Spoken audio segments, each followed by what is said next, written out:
What's up, YouTube? I'm Aaron with All Three Pools and ICF Guru, and today I'm gonna redo our video. We used to do this about 4 times a year. We slowed down to about once a year because pricing's a lot more stable. When it was in flux during COVID, it was worth doing like once a quarter. And this will be the second time we do it a little bit more in depth. At the end of this video, I'll do a voiceover on about 3 charts that Eric, one of my business partners, made, kind of explaining the financial implications of the difference in price between ICF and lumber. You guys probably, if you've been watching this series of videos over the years, you know that ICF is generally a premium upgrade. It should be more expensive. The juice is generally worth the squeeze, but there was a time during COVID where lumber had spiked so stinking high and ICF was very slowly creeping up and concrete hadn't shot up yet, where you could get an ICF wall built for very, very similar price to a framed wall. And at that point, you'd be a fool not to, because it's just such a superior wall at the same number. It was a very brief market anomaly, but because of that, we do these videos. So what I have always compared, and this has been a rudimentary comparison, is a 4 foot by 8 foot piece of ICF, like a section of wall, and a 4 foot by 8 foot stick frame, but high quality stick frame, meaning 2x6 zip board, zip tape, closed cell foam. That's the closest you can get thermally. You're obviously not getting a lot of the wind resistance that you're going to gain with this and other durability factors, but you do get within 20% of the efficiency of these walls with that. So that's been the metric. We've done this video, I don't know, 12 times, 13 times over the years. And this year, or last year, I had Eric break down actually your payment, because the ICF is back to being more expensive. Good, it should be. Lumber has been pretty stable, but it's only more expensive for the outer wall. Everything else in the house should be the same or less. Like your HVAC system might come down in cost because it's going to be downsized typically. But your insurance can be lower with this, depending on your insurance agent, if you get a fortified designation on the house, but also your utilities are lower. So your monthly nut is your utilities, your insurance, your taxes, your interest, all that, but it's also your utilities. Well, the utilities, if your payment goes up $70 a month because of ICF, but it comes, your utilities drop by 100, your monthly nut is lower day one. All these guys will usually tell you it'll take 2 to 3 years to save the difference, but truly you're saving day one. So anyway, we'll get into that. So the zip board, we'll start with the lumber. Just so you guys know, before COVID, lumber, it's a commodity, and it's traded by like 1,000 random board feet is a number. And before COVID, that was $300 for 1,000 board feet of random dimensional lumber. During COVID, it got as high as 1,720, from 300 to 1,720. That's anybody building right then was just crazy. You just could not keep up. It was going up so fast. Last year, it was at 540. That's the lowest it had been. I mean, it had fluctuated, but that's the lowest it had reliably been. This year, although I've seen some really good prices at lumber yards, I just had a ICF house we were doing that I was expecting 35 or 40 grand in lumber, and it was like 25 grand. So, but right now, it's 560. So it's actually up a little from last year. Zip board before COVID was $17, got as high as $73 a sheet. And I could barely shoot that video. I was so grossed out. Last year it was $32. Now it is $37. So it's up a little bit. It kind of just reflects where the lumber futures are, I guess. 2x6s during COVID were as high as $15 for an 8-foot 2x6. Kind of insane. Glad that's over. $7.12 last year. This year, $7.98, basically $8. It's up almost $1. So, spray foam, closed cell. Did call my buddy Jerry in Nashville. He owns Freedom Foam, and he's right there at the same number, and nothing's really changed. He's $285 a square foot for 2 inches of closed cell. Just so you guys know, when I compare this, I am going to leave out rebar. Everybody likes to bark at me for leaving out rebar cost. I'm also leaving out strapping on the framed. In Missouri, where we do most of our work, the hurricane clips on the rafters and the garage, the only things that are actually required cost us $400 or $500. If I go down to Dolphin Island and frame the same house, I'm going to have $8,000 in strapping. So if you're in a coastal region, a seismic region, your strapping requirements are going to be more than rebar would ever cost on ICF. If you live in my market, you'll be way lower than the rebar. So I'm going to leave it out, but I'm also going to leave out the strapping just to get there. So let me flip this over here. ICF, last year I told you, the ICF blocks themselves were around $460 a square foot. That's still what we're selling Element for. Just a little over $24 a block. I think $24.50 or something like that per block. So the ICF for a 4x8 wall would end up being $147. The concrete, which is 0.59 yards and a 6-inch core for 32 square feet, is $106. We actually went up. Last year we were still getting concrete at $160 a yard in our market. There were some mergers, and there is a big dominant force in concrete now. They went up $20 a yard overnight. A lot of the other ones have followed suit. They're upwards of $200 a yard, but we are still getting it from one concrete plant in our market at $180. So that's what we factored in on the tables we're going to get to. So, okay, so I had to run back to the office and do a little math that I hadn't finished yet. But so the ICF version is going to end up being concrete and material. Concrete and ICF is $253 per 4x8 sheet. The lumber right now is $177, a little more than it was last year, whereas the ICF is just a little more because the concrete's up. But they've gotten a little closer together. However, so once we factor in labor on the charts that I'm getting ready to get into, you'll find that the ICF is roughly double. When you hear people talk about it being 5% more, 6% more, they're talking about overall cost. The actual outer wall is probably double, counting labor and everything. But I mean, double from 12 to 25 grand, you're adding $12,000, $13,000, $15,000.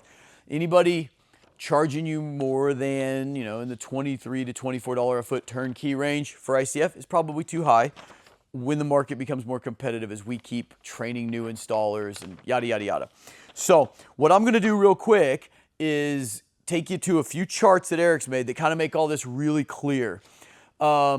And then what we'll do is kind of break those down. You'll see how your actual monthly payment is very likely to be the same or less, depending. And the higher your utility rates, wherever you live, the bigger difference this is going to make, because utilities and insurance are going to be a couple things that ICF can affect and make a big difference. And the more you pay, like in Missouri, our utilities are fairly cheap compared to a lot of you guys. Yet, it still makes sense here. So I know it makes sense in California.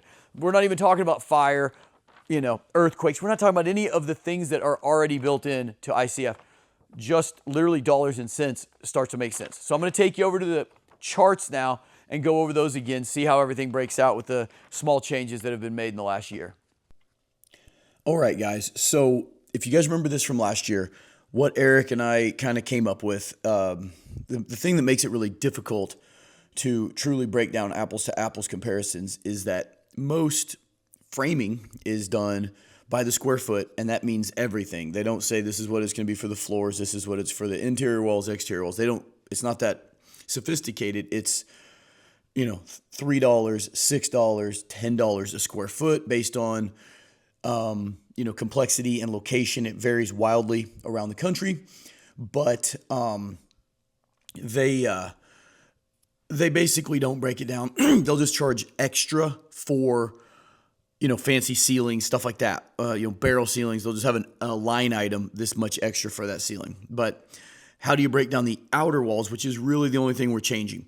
And what we did is we just kind of went with a real average metric around our community, which is about $6 a square foot, on this very simple house that we're showing here, which is just basically straight walled rectangle, 40 by 60. And we basically allocated 25% of that $6, $1.50, to the labor of framing the outer walls and putting the sheathing and zip tape on. Maybe that's too much. Maybe that's not enough. My suspicion is it's probably not enough. But that's where we get to that labor number in the top section there in the 2x6 exterior walls. Then for the ICF, we factored in $8 a square foot. That's pure labor. That's not brace rental. That's not, concrete, rebar, anything. That's about right. You'll run into markets that are, significantly more than that. Probably shouldn't be for anything, at 2 stories or less. Usually, if we start getting into gables that are way up there, we need lifts and stuff like that, we will up our price. But especially if we can frame the floor or have framers frame the second floor before we build it to where we're still basically working on a first story height, then there's no reason to be above about $8 a square foot on the labor itself. So that's where we get it. As you can see, we are just about double for the ICF wall. Again, that's the only thing we're changing between the 2 houses. So you're looking at about a $12,000 upcharge. I think anybody who's actually thinking about the longevity of a house and livability of a house should probably see that this is a much more worthwhile upgrade than, a fancier granite or something like that. So this is the first table, shows you where we go in the next one. Okay, so this one here just kind of allocates or shows the allocation of the different parts that we are taking into account, and showing you kind of, in this particular table, it's like, wow, ICF is way more because it's double. But when I just tack these 2 tables onto the end of the table that shows the entire house cost, you start seeing that it's just not a big difference. So on this one here, you can kind of see those are the same scale of what you saw in the last table with what we call contingency padding. We just put in a little bit of a round number to take into account that if this is your first build with ICF, there's going to be certain inefficiencies if you haven't done any training or your subs haven't, that there's just going to be little hiccups in the process that end up costing you a little bit of labor. Those efficiencies get, weeded out in future projects, but your first one, we do enough DIY assisting that we see, first timers get, a couple $1,000s in just, if I'd have known this, it would have been better kind of thing. So being transparent, we always factor in a little more than we think it should cost. And even then, you're at like $15,000 difference. Keeping in mind that the fancier you finish this house, this is a starter home, basic amenities. You start, adding $100,000 in low voltage electronics, saunas, swimming pools in the backyard, all that. The ICF has not changed, and it's just becoming a smaller and smaller and smaller percentage upgrade. So this is why we just really want people to think through the fact that ICF is an upgrade that is built in. It saves you every single day for hundreds of years after you do it, which most amenity upgrades do not do. So just to kind of show you that, and then now I'm going to show you where your day one savings comes in the next chart. Okay, guys. So what we're going to show you here is just kind of a basic mortgage, average credit, average everything. Actually factoring in an interest rate in the high 6s or about 7. I'm not positive where they landed. I know Eric had talked to our banker and just was kind of going on the average today, not the absolutely lowest attainable rate, but a very average rate, and factoring in the difference in the costs of $250,000 or $265,000 for this basic starter home in 2x6 or ICF. As you can see in the first part of that table, your payment is almost exactly $100 a month more for ICF. Now let's factor in the interest in that extra $100. You're going to get a slightly higher deduction with the ICF because you're paying more interest. So you see you're saving about $17 a month annually with interest deductibility savings.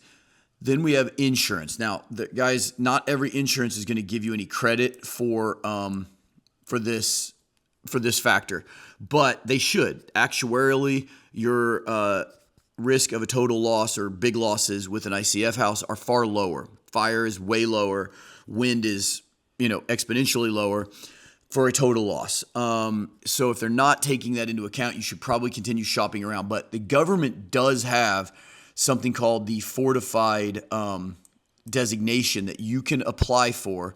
And during the build, you get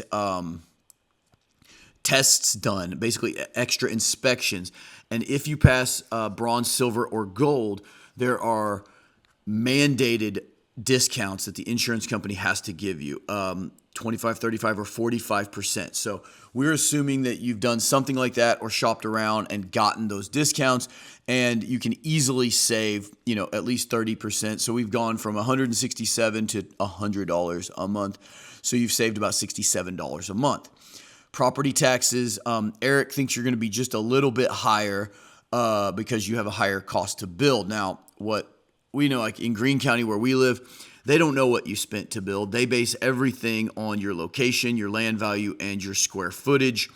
So they are not going to know to charge you more. But we're factoring in that there are more sophisticated municipalities that are going to, ding you for the extra expense of construction. So you're going to pay about $25 a month extra in property taxes. But your utilities are going to be significantly lower with ICF. $150 a month savings is not out of the question. In fact, it's probably average. I just shot a video yesterday with Cody Johnson, one of our pool guys, and he had been out to a friend's house that is building an immaculate stick frame house with regular OSB and Tyvek, and he's just like, man, this builder had completely convinced the homeowner that that modern building methods are too tight, which I've talked to you guys about a million times. Is the silliest thing. I want to build a submarine and then put an ERV on it to make it breathe the right amount. Building in inefficiencies in the name of allowing a project to breathe is crazy in my view. Make it as tight as you can, then give it the amount of air that it requires. So, but my point is they're still building stick frames so inefficient, way more inefficient than they could. So after you factor in these savings, look what we've created. Your actually monthly nut is $100, more than $100 less with ICF day one. So all the talk about it's going to take you 2 to 3 years to save it, and maybe you're only going to stay there for 2 years and then flip it with no capital gains. You're not going to see the savings. It's untrue. You're going to have 24 months of $100 less a month if you move in 2 years. So, and you're going to get more for the sale of the house. So it's a no-brainer. It's a no-brainer day one. It's a no-brainer 1,001, 10,001. You're going to be glad you built with ICF, in our opinion. But guys, it's wonderful. I'm looking forward to everything coming. As you're seeing this, I'm doing this video about 6 a.m. on Saturday. 3 p.m. I am flying to the big pool show in Spain I've been talking about. I'm going to hopefully bring you guys tons of cool content from there. Europe is kind of known to be, years and years ahead of us in pools. For whatever reason, they're a lot more innovative over there. So I'm going to get to see what I don't know. And then I will be, a week from now, I will be flying to Dubai to work the Big 5 Expo with Joey and the boys from Fab Forum. And between those two things, I'm hoping to bring you guys tons and tons of content on really cool stuff that maybe just with the current trade stuff and everything else that we haven't gotten to see yet, maybe. And come home on fire for the holidays and going into the new year with all of our training events in January and February, and just ready to rock it in 2026, guys. Can't wait to bring you all that, and I will see you guys next time.